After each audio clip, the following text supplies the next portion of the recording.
Interesting. She is a portrait, which means she's important. This middle-aged peasant woman is dressed in a brown leather cloth draped down to her knees. Her hands are working at separating stringy, colorless vegetables in a pile before her. Stripping the heads off with the long fibrous stems. Fibrous? What the fuck am I saying? Fibrous stems with a paring knife. She discards the stems one by one, placing the heads of the vegetables onto a small, cradle-like basket in front of her. She doesn't greet you as you approach. You're not sure she even knows you're there. Hello? Excuse me. The woman doesn't respond. She keeps stripping the heads from the vegetables with a steady rhythm. She may be deaf. I'll study her. At first glance, she seems nothing more than a middle-aged woman. Unremarkable, maybe less stern than most, who seems more focused on the weaving in her lap than her surroundings. Yet you suddenly notice she's not stripping the vegetables before her any longer. She's weaving, and the vegetable pots are now missing. She still pays you no mind. Her brown locks torn and snagged from lack of washing, like many of the townsfolk you've seen. There is a strange blur to her. Even the motions of her hands seem to be playing with threads that lack color, in a shape that lacks interest. It may be that she is half-minded or deaf, but something feels wrong. As you watch, her knitting takes on an odd cadence, and you have a terrible suspicion that something lurks beneath what your eyes are showing you. Focus on her. Her brown hair is long, almost impossibly to the length of her hands. As you follow the streams of her locks downward, the hair becomes long and black, splitting off into threads of black and silver, and wrapping around her hands. She is forming a soul cradle with the threads, braiding a net in front of you, each finger long and sharp like a series of knitting needles, almost hypnotic.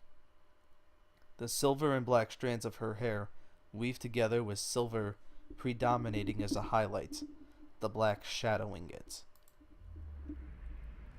And suddenly you are calm. Oh shit! She's a watcher or something.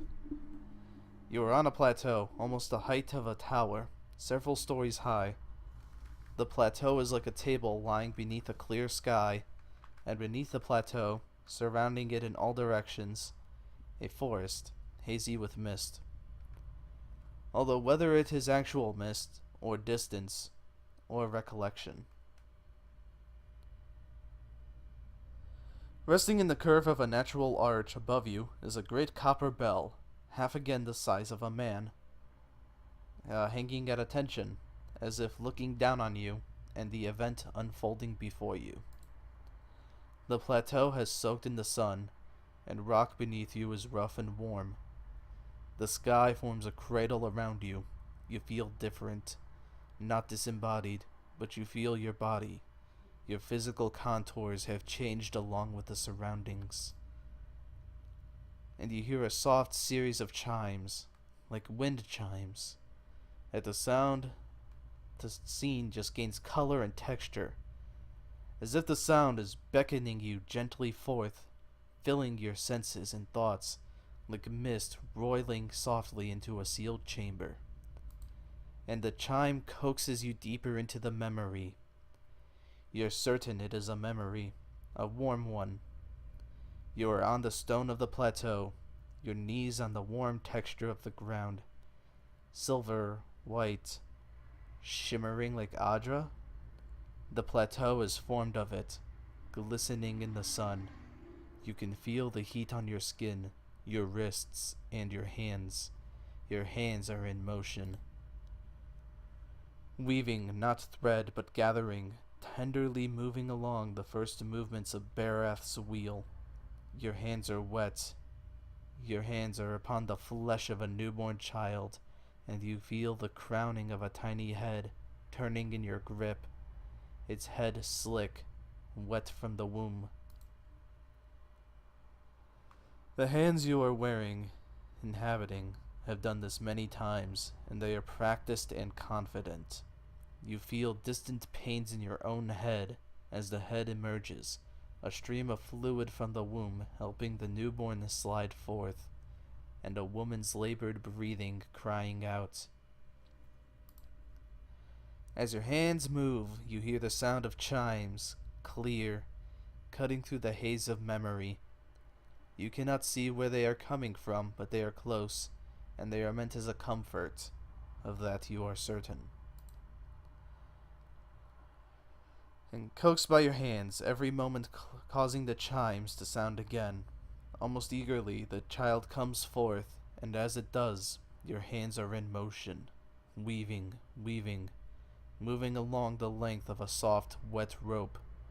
No, an umbilical cord from the legs of the naked woman before you. You are holding a small child, still wet from the womb, before you. The child cries out, its cry full of life, full of soul, the ringing of chimes echoing in its thoughts, filling it with its welcome. The soul is blurred at the edges, as if you are viewing a soul from within a soul, but it is still there. It is alive. The woman before you is weeping, and at her first cry, her hands reach out for it. Well, time to surrender the child. You surrender the child to her, something you have done many times before. And as your hands move, the chimes echo the movement. And you realize the chimes are hanging from cords on your wrists. And where once they echoed in the memory, they are now echoing in the child's mind as well.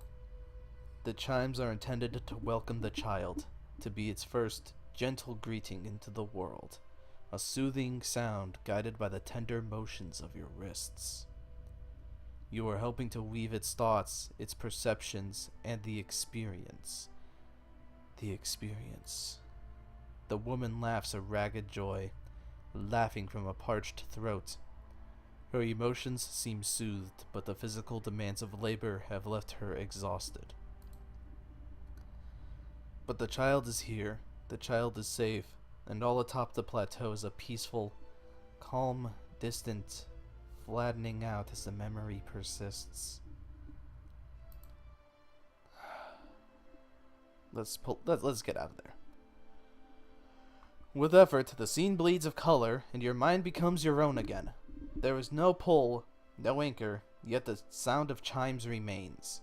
As they existed in the memory, they sound here as well, and they are hanging from woven braids on the wrists of the woman before you. Even as your head is spinning from the touch of her mind, the sound of the chimes on her wrists is sharp and clear, as if coaxing you back into the real world. The woman still sits before you, but she is nothing like what you first saw. She is wearing black, shredded garments that drape over her form like streamers. Her hair is streaks of black and run through with silver. Her age is almost impossible to tell. She simply feels old, like a crumpled watchtower. As she lifts her head to face you, you see that her hair is draped across the front of her face like a veil. What you first saw of her was a mental glamour of some sort, unconscious, and you realize what you see is not what the world sees. And perhaps you are the first to see her true self. Still, you don't sense a threat in the realization.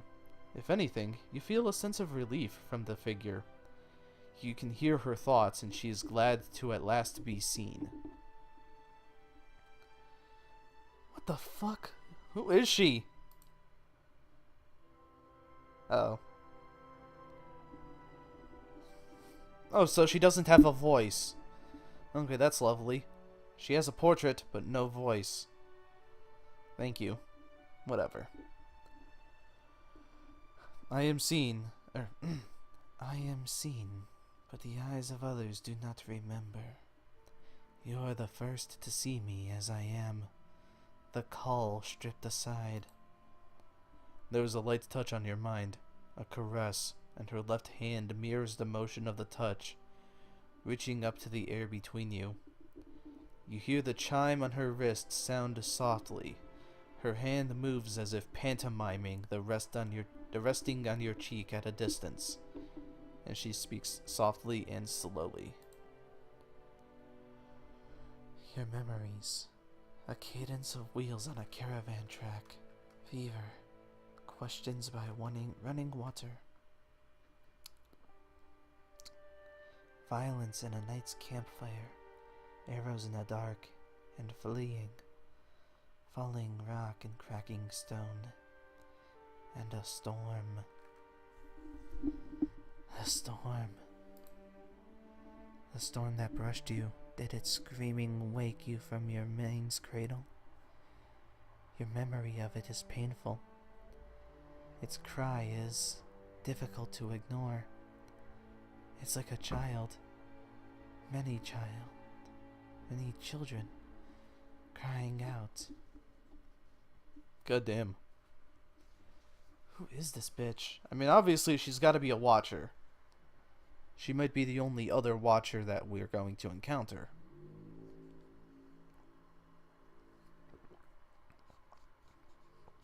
And yes, I did encounter a Biowack. Her hand withdraws shyly. The woman stands uncertainly, as if she has been sitting for some time, or it is too weak to bear her own weight. You notice her cheekbones are tight, her face gaunt.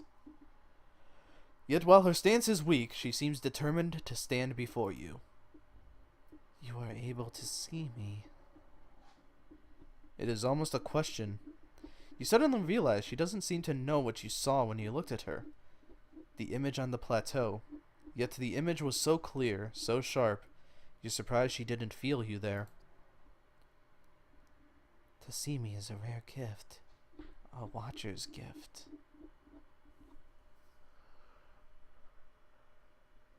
I've never been able to do that with a living person. So many questions, thoughts whirling like storm winds. That storm still roars through you, deep beneath your thoughts, yet muted and secret, like an underground river. You cannot tell if it is carving new channels, or eroding what keeps your true strength buried. The fact that you could hear it at all, survive it, is something few have ever done. Your power will grow stronger with each soul you touch, as it allowed you to reach out to mine. That's also called experience points. Adjust my mic here. Obsidian seems to have a little bit of a thing where they try to justify experience points. Kind of odd, really.